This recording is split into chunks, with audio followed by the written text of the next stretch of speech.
Great Lakes Prepping here. In this week's edition of the Sunday Soup series, we're making a tomato and carrot soup.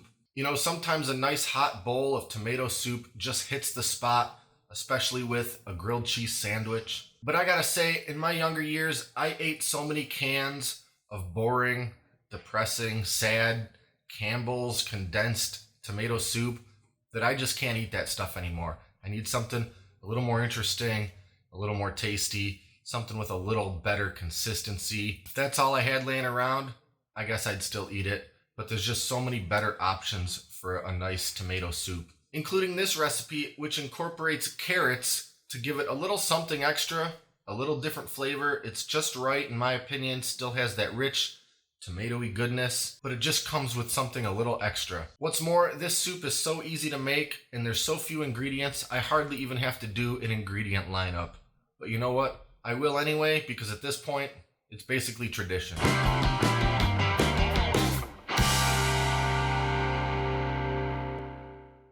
We have chicken broth, canned San Marzano tomatoes, chopped carrots, chopped onion, butter, and kosher salt. I'll mention that this recipe only makes about 3 bowls of soup, so you may want to double it. Get started by melting 2 tablespoons of butter in a medium stock pot. When the butter is melted, throw in 1 cup chopped onion and 1 cup chopped carrot. Saute until the onions are translucent but not brown. Next, add in 1 28-ounce can of San Marzano tomatoes, and 3 cups of chicken broth, and 2 teaspoons of kosher salt. A quick note about the tomatoes. I really recommend using the San Marzano tomatoes rather than the ordinary cheaper canned tomatoes you find at the store. San Marzanos are basically the king of sauce tomatoes. That is to say, they're the best. And a can of them still only costs a couple bucks.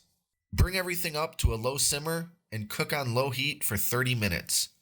Like most tomato soups, this is a blended soup, so it's time for the ancient immersion blender. Blend until everything is completely smooth. As always, be extremely careful when blending because you're basically working with a pot of liquid hot magma.